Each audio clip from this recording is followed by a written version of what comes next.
Hello friends, कैसे हैं आप सब। आशा करती हूँ आप सब अच्छे हों। आज जो मैं आपको कहानी बताने जा रही हूँ वो मुंशी प्रेमचंद के द्वारा लिखी हुई है, जिसका शीर्षक है होली का उपहार। मैकूलाल अमरकांत के घर शतरंज खेलने आया तो देखा वह कहीं बाहर जाने की तैयारी कर रहे थे। पूछा, कहीं बाहर जाने की तैयारी कर रहे हो भाई? फुर्सत हो तो आओ, आज 2-4 बाजियां हो जाए। अमरकांत ने संदूक में आईना कंघी रखते हुए कहा, नहीं भाई, आज तो बिल्कुल फुर्सत नहीं है। कल जरा ससुराल जा रहा हूँ, सामान वामान ठीक कर रहा हूँ। मैकू, तो आज ही से तैयारी करने लगे हो? 4 कदम पे तो है, शायद पहली बार जा रहे हो क्या? अमर, हाँ यार, अभी तक एक बार भी नहीं गया हूँ। मेरी इच्छा तो जाने की ना थी, पर ससुर जी आज्ञा कर रहे हैं। मैकू, तो कल शाम को उठना और चल देना, आधे घंटे में तो पहुंच जाओगे।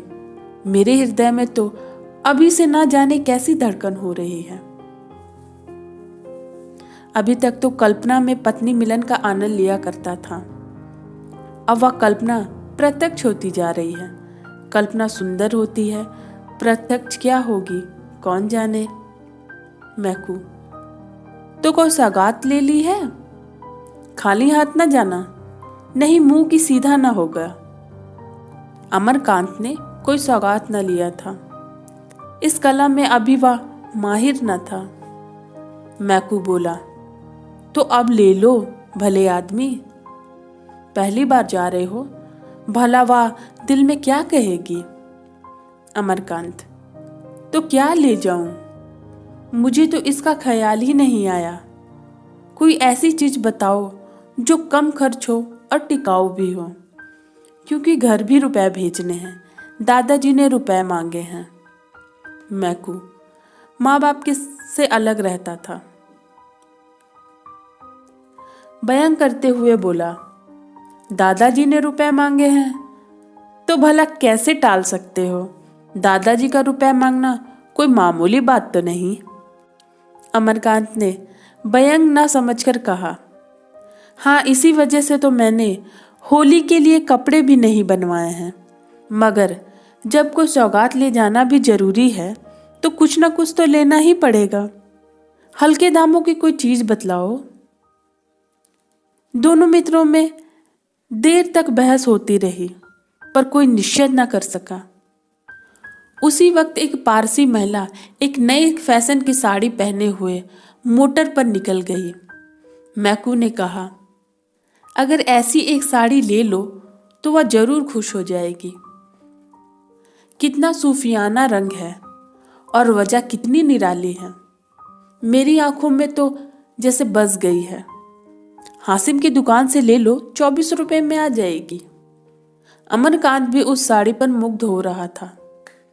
वधू यह साड़ी देखकर कितनी प्रसन्न होगी और उसकी गोरी रंग पर कितनी खिलेगी। वह इसी कल्पना में मग्न था। बोला, यार, पसंद तो मुझे भी है, लेकिन हासिम की दुकान में तो पिकेटिंग हो रही है। तो होने दो, खरीदने वाले खरीदते ही हैं। अपनी इच्छा है, जो चीज चाहे खरीद सकते हैं। किसी के बाबा का साझा है क्या? अमरकांत ने क्षमा प्रार्थना के भाव से कहा, लेकिन मेरे लिए स्वयं सबकों के बीच से दुकान में जाना संभव नहीं है। मैकू ने मानो उसकी कायरता पर दया करते हुए कहा, तो पीछे के द्वार से चले जाओ ना, वहां पिकेटिंग नहीं होती। किसी देसी दुकान पे ना मिलेगी, हासिम की दुकान के सिवा वह कहीं नहीं मिलेगी। संध्या हो गई थी। अमीनाबाद में आकर्षण का उदय हो गया था। सूरज की प्रतिमा विद्युत प्रकाश के बुलबुलों में अपनी स्मृति छोड़ गई थी। अमरकांत दबे पांव हासिम की दुकान के सामने पहुंचा। स्वयं सेवकों का धरना भी था और तमाशाओं की भीड़ भी। उसने 2-3 बार अंदर जाने के लिए कलेजा मजबूत किया, पर फुटपाथ तक जाते जाते हिम्मत ने जवाब दे दिया। मगर साड़ी लेना जरूरी था। जाकर देखा, अभी तक वहां कोई वॉलेंटियर ना था। जल्दी से एक सपाटे में भीतर चला गया और 20-25 मिनट में ही उस नमूने की एक साड़ी लेकर फिर उसी द्वार पर आ गया। पर इतनी ही देर में परिस्थिति बदल चुकी थी। स्वयंसेवक आ पहुंचे थे। अमरकांत 1 मिनट तक द्वार पर दुविधा में खड़ा रहा, फिर तीर की तरह भाग निकला और अंधाधुंध भागता चला गया। दुर्भाग्य की बात, एक बुढ़िया लाठी टिकाते हुए चली आ रही थी। अमरकांत उससे टकरा गया। बुढ़िया गिर पड़ी और लगी गालियां देने।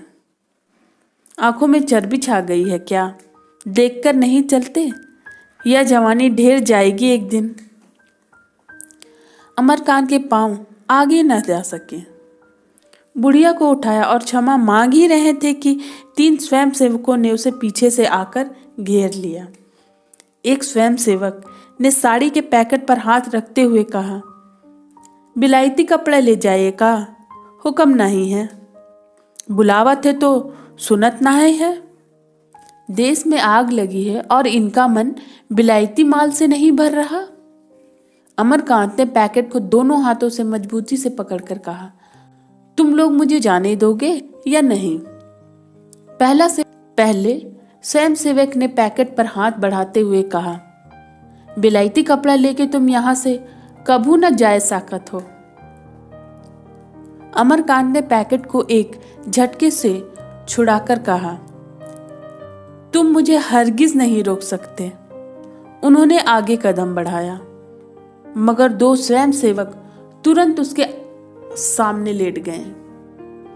अब बेचारे बड़े मुश्किल में फंसे। जिस विपत्ति से बचना चाहते थे वह जबरदस्ती गले पड़ गई। 1 मिनट में 20 आदमी जमा हो गए। चारों तरफ से उन पर टिप्पणियां होने लगी। कोई जेंटलमैन मालूम होता है, या लोग अपने आप को शिक्षित कहते हैं। छी,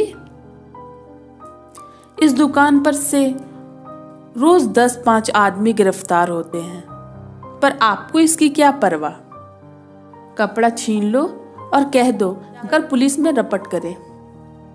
बेचारा बेड़ियां से पहने खड़ा था, कैसे गला छूटे इसका कोई उपाय न सूझ रहा था।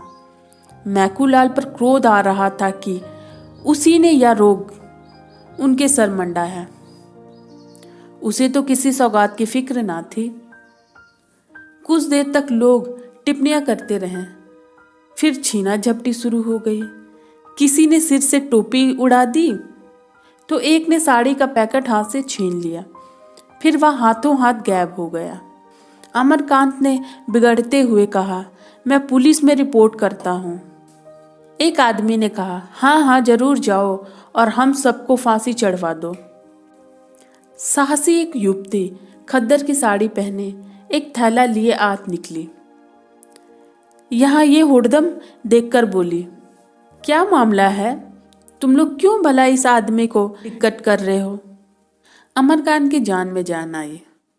उसके पास जाकर फरियाद करने लगा, ये लोग मेरे कपड़ा छीनकर भाग गए हैं, गायब कर दिया है। मैं इसे डाका कहता हूं या चोरी? इसे मैं ना सत्याग्रह कहता हूं ना देश प्रेम। युवती ने दिलासा दिया, घबराइए नहीं, आपके कपड़े मिल जाएंगे, होंगे तो इन्हीं लोगों के पास। कैसे कपड़े थे? एक स्वयंसेवक बोला, बहन जी, इन्होंने हासिम की दुकान से कपड़े लिए हैं। युवती, किसी की दुकान से लिए हों, तुम्हें इनके हाथों से छीनने का कोई अधिकार नहीं है। इनके कपड़े वापस कर दो जिसके पास है।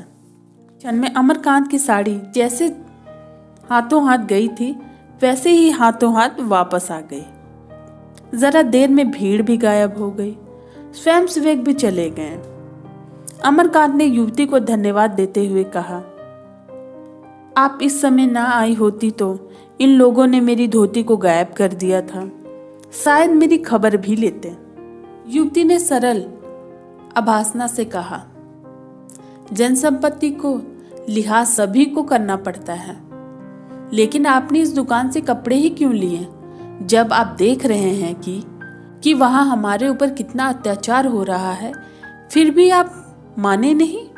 जो लोग समझकर भी नहीं समझते, उन्हें कैसे कोई समझाए? अमरकांत इस समय लज्जित हो गया। बोले, मैंने अपने लिए नहीं खरीदा है, एक महिला की फरमाइश थी, इसलिए मजबूर था। उन महिला को आपने समझाया नहीं? आप समझाती तो शायद वो समझ पाती। मेरे समझाने से तो ना समझी। कभी अवसर मिला तो जरूर समझाने की चेष्टा करूंगी। पुरुषों की नकेल महिलाओं के हाथ में है। आप किस मोहल्ले में रहते हैं? सदागंज में। शुभ नाम? अमरकांत। युवती ने तुरंत जरा सा घूंघट खिसका लिया और सिर झुकाकर संकोच और स्नेह से सनी स्वर में बोली, आपकी पत्नी तो घर में नहीं है, फिर उसने फरमाइश कैसे की? अमरकांत ने चकित होकर पूछा, आप किस मोहल्ले में रहती हो? घसियारी मंडी। आपका नाम सुखदा देवी तो नहीं?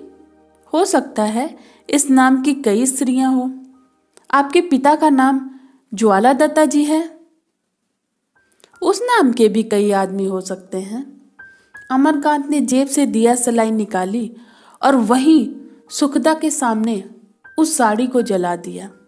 सुखदा ने कहा, आप कल आएंगे? अमरकांत ने अवरुद्ध कंठ से कहा, नहीं सुखदा, जब तक इसका पश्चाताप न कर लूं ना आऊंगा। सुखदा कुछ और कहने जा ही रही थी कि अमरकांत तेजी से कदम बढ़ाकर दूसरी तरफ चला गया।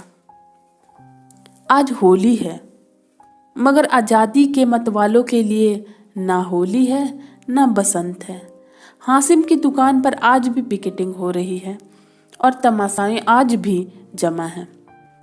आज के स्वयंसेवकों में अमरकांत भी खड़े पिकेटिंग कर रहे हैं।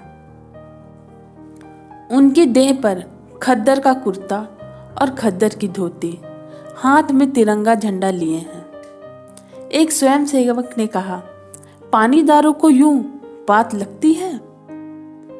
कल तुम क्या थे और आज क्या हो? सुखदा देवी ना आती तो बड़ी मुश्किल होती। अमरकांत ने कहा, मैं उसके लिए तुम लोगों को धन्यवाद देता हूं, नहीं तो मैं आज यहां ना होता।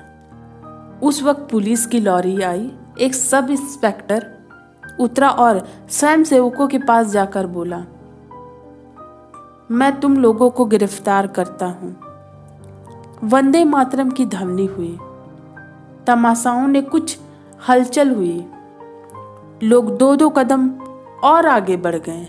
स्वयंसेवक ने दर्शकों को प्रणाम किया और मुस्कुराते हुए लॉरी में जा बैठे। अमरकांत सबसे आगे थे। लॉरी चलने ही चाहती थी कि सुखदा किसी तरफ से दौड़ती हुई आई। उसके हाथ में एक पुष्पमाला थी। लॉरी का द्वार खुला था।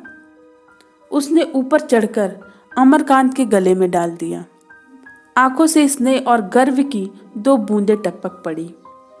लॉरी चली गई। यही होली थी, यही होली का आनंद मिलन था। उस वक्त दुकान पर खड़ी होकर बोली, विलायती कपड़े खरीदना और पहनना देशद्रोही है। बस इतनी सी ये कहानी थी। आप सबको कैसी लगी? अगर अच्छी लगी हो तो मेरे चैनल को सब्सक्राइब करें, लाइक करें और शेयर करें। आगे मैं आप सबके लिए ऐसी वीडियो और लाती रहूँगी। तब तक आप अपना ख्याल रखें।